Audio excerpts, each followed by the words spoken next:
നിങ്ങൾ എന്തെങ്കിലും കാര്യത്തിൽ നിരന്തരമായിട്ട് ഇങ്ങനെ വിഷമിച്ചുകൊണ്ടിരിക്കുകയാണോ? അതായത് എന്തെങ്കിലും കുറ്റബോധം ചെയ്തു പോയ തെറ്റിൻ്റെ കുറ്റബോധത്തിലോ, അതല്ലെങ്കിൽ എന്തെങ്കിലും നാണക്കേടിലോ, അതല്ല മാർക്ക് കുറഞ്ഞതിലോ, മക്കളെക്കുറിച്ച് ഓർത്തോ, അല്ലെങ്കിൽ ജോലി ഇല്ലാത്തതിനെ കുറിച്ച് ഓർത്തോ, അങ്ങനെ എന്തെങ്കിലും കാര്യത്തിൽ നിരന്തരം ഇങ്ങനെ വിഷമിച്ച് ഒരു ഡിപ്രഷൻ സ്റ്റേജിലേക്ക് എടുക്കുക, ഇരിക്കുക, വിഷമിക്കുക, കരയുക, അങ്ങനെയുള്ളൊരു കാര്യത്തിൽ നിങ്ങൾ ഇരിക്കുകയാണോ?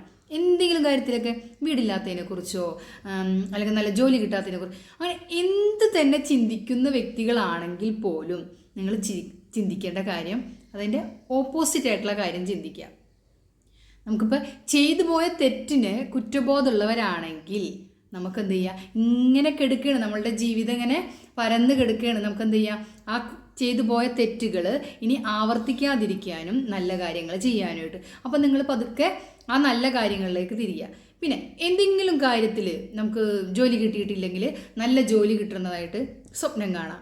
ഓക്കെ, അപ്പോൾ നമ്മളുടെ മൈൻഡ് പോസിറ്റീവിലേക്ക് മാറ്റാം. അതുമാത്രമല്ല, നമ്മളുടെ മക്കളെക്കുറിച്ച് മക്കൾ പറഞ്ഞനുസരിക്കണില്ല, അല്ലെങ്കിൽ ഇത്തിരി മുതിർന്ന ആളുകൾ മക്കൾ നോക്കണില്ല എന്നുള്ളതൊക്കെ ചിന്തിച്ചിങ്ങനെ വിഷമിച്ച് സമയം കളയുന്നവരാണെങ്കിൽ ചിന്തിക്കുക, നമ്മളുടെ മക്കളല്ലേ, ഇന്നല്ലെങ്കിൽ നാളെ നമ്മളിലേക്ക് തന്നെ തിരിച്ചു വരും. അവർ തിരിച്ചു വരാതെയും അവർ നേരാവാതെ എവിടെ പോകുന്നുള്ള നല്ല ചിന്തകൾ മാത്രം വയ്ക്കുക നമ്മളെ മക്കളെക്കുറിച്ച് ഓർത്തിട്ട്. അപ്പം എല്ലാവരും നല്ല കാര്യങ്ങൾ മാത്രം തന്നെ ചിന്തിച്ചുകൊണ്ടിരിക്കുക. നമുക്ക് ഒരു മനുഷ്യന് എന്നും ഒരു കഷ്ടകാലം വരില്ല. അവർക്ക് നല്ലതും വരും, താഴേക്കും വരും, മേലേക്കും വരും. അത് അങ്ങനെയാണ് എല്ലാവരുടെ കാര്യവും അങ്ങനെ തന്നെ. അപ്പോൾ ആ നല്ല കാലം മാത്രം നമ്മൾ സ്വപ്നം കാണാം. നമ്മൾ ആരെങ്കിലും കുറ്റപ്പെടുത്തിയിട്ടുണ്ടെങ്കിൽ, നമ്മൾ ചെയ്യാത്ത തെറ്റിന് കുറ്റപ്പെടുത്തി കഴിഞ്ഞാൽ നമ്മൾ എന്താ ചിന്തിക്കേണ്ടേ? ഞാൻ ആ തെറ്റ് ചെയ്തിട്ടില്ലല്ലോ, അതോർത്ത് ദുഃഖിക്കേണ്ട കാര്യമൊന്നുമില്ല.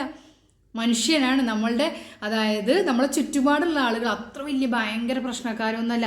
അവർ നമ്മളെക്കുറിച്ച് നല്ലതും പറയും, പിന്നെ ഒരവസരത്തിൽ ഇതേ ആളുകൾ തന്നെ എന്തെങ്കിലും കാര്യത്തിൽ കുറ്റപ്പെടുത്തുകയും ചെയ്യും.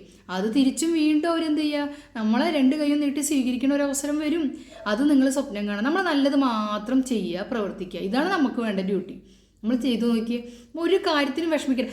മറ്റുള്ള കാര്യങ്ങളെ ഓർത്ത് നമ്മൾ ആരും വിഷമിക്കേണ്ട. നമുക്ക് എന്ത് ചെയ്യാൻ പറ്റുമെന്ന് മാത്രം ചിന്തിക്കുക. ഓക്കെ, ഇന്നത്തെ വീഡിയോ ഇഷ്ടപ്പെട്ടിട്ടുണ്ടാവുമെന്ന് വിചാരിക്കുന്നത്. Okay, bye.